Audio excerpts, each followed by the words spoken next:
Join me for a couple chaotic days on the farm. I give you guys an update on the seeds and then show you the calf that was unexpectedly born, but we are so happy he's here.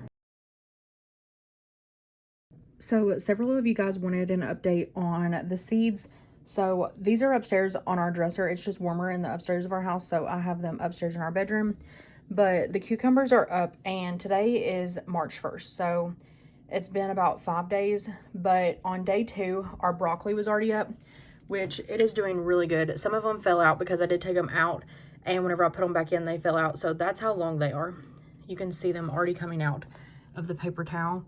So those need to be transplanted into dirt very soon, probably tomorrow, maybe the next day. But our cucumbers are doing really good. I don't know if you can tell or not, but the bag is up. It's raised up, and you can see the little green in there. The zucchini is starting to. It's not near as far as long, though. The onions, none of the onions really are up yet. I haven't seen any signs that they're turning green yet.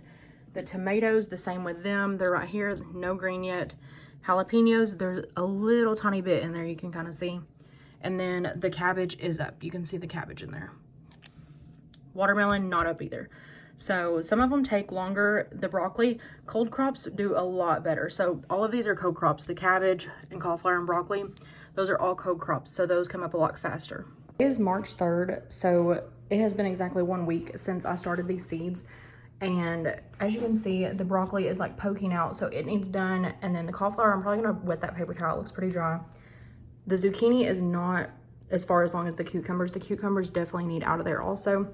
So I'm gonna put them in the dirt. And this is the tray that I got, and I would recommend, I wasn't even paying attention whenever I bought these, but these do not have the plastic lid.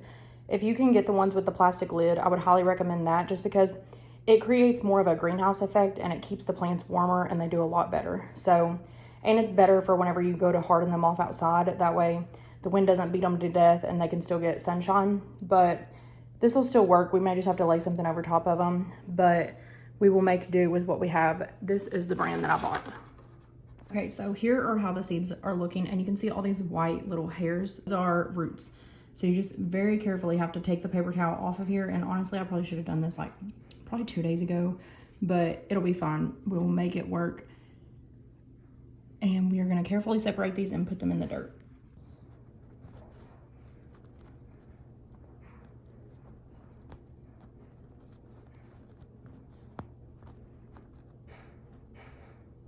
I just now put all of the cucumbers in, and you can see this one right here.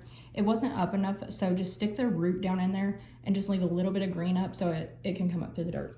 And then the same thing with this one. It's not really broke out of the pod yet, and I put it in the dirt and I dug it back up so I could show you guys. But essentially you're gonna do the same thing. Just put it in the dirt, put the roots down, and then leave a little tiny bit of green. That way it can still come up.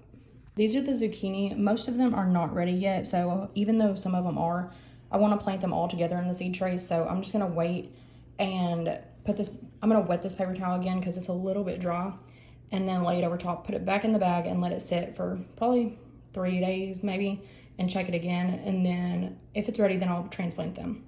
Broccoli are a lot smaller, but you do the same exact thing. They have much smaller leaves, and you just do the same exact thing. Bury them. I probably bury mine up to about there. Bury all that, and yeah, just put them in your dirt, and then whenever you're done, you're gonna water these really well.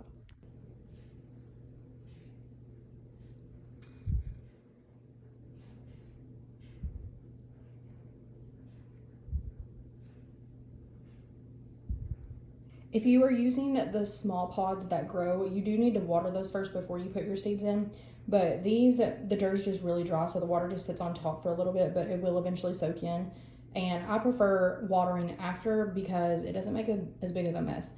I don't like working with wet dirt. I feel like it would make a mess in here. So you can do it either way you want, just as long as you water them. Just leave my trays on my dining room table. It gets good sunlight in here. Morning light comes in over here, and then evening light comes in over here. So it gets good light all day long.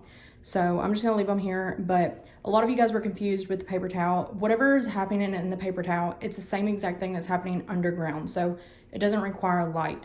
But whenever the green is out, it does start to need light. So that's why now it needs to be exposed to light. I was not expecting to be vlogging outside, so I got what clips on my phone I could. But this is our milk cow, Dolly. She's a Jersey. We've had her for about 2 years now, and we thought she was infertile for a really long time. but last summer she finally got bred and she delivered a little bull calf. We have not named him yet, but she has been the best mama so far, and we're gonna calf share with the calf after about a week. We're gonna give him time to get all the colostrum, and then once it's just milk, then we will be drinking her milk also. A couple hours after he was born, we noticed that he was starting to shake quite a bit and he wasn't progressing as he should. So we figured out that he has the same deficiency, selenium deficiency, that our other calf was born with earlier this year. So it's just something that our ground is lacking here, and we have to supplement for that with mineral, but also it's not enough, so then it gets passed on to the baby. So we had to give him a selenium shot, and then he was not drying and warming up like he should. So we took him inside and put him under a heat lamp and blow dried him, got his body temperature back up, and he was too weak to nurse at first. So we've been milking Dolly and bottle feeding him for about 3 days, but we're slowly teaching him how to nurse on her himself. I was not planning on spending all evening out in the barn, so it's like 10 p.m. at this point, and we've been trying to warm him up all evening. He was born around like 3:30 or so, so we worked on him for several hours, but I just needed to get something quick and easy made, so I started with some butter and flour in a skillet and started my base of a roux. It is so easy to make, so it's always something that I fall back on whenever we are super busy. But once that was done, I added in some chicken broth that I had, and once that started to thicken, then I added in some of our homemade chicken flavored seasoning. I'll have a link down for that in the description box for you guys. I have it up on my website, but it is so much better than the store-bought. It doesn't have the MSG and all the preservatives in it, so it's just made with spices and then nutritional yeast. It's so easy, and we keep it on hand for stuff like this. But I added some shredded chicken that I had in the fridge, some frozen vegetables, and then some egg noodles. I put the lid on and let it simmer for about 10 minutes, and then we were left with like a thick, creamy type of chicken noodle soup. But it made the perfect quick and easy dinner on this night. This is actually a couple days later, and as you can tell, they are both doing so much better. We're slowly training him to nurse on Dolly so that we don't have to milk his bottle out for him every day. So he's slowly learning and he's getting there, but he is a lot stronger. He no longer is shaking, and the selenium shot worked, and he has completely turned around. We have been keeping all of the excess colostrum, so all that he doesn't drink that we're milking from her, we have been putting that in the fridge, and then every day I swap it to the freezer if he doesn't need it, because it is so good to have colostrum on hand at all times if you live on a farm and have other cows, because we have beef cows, so sometimes they don't produce the most milk.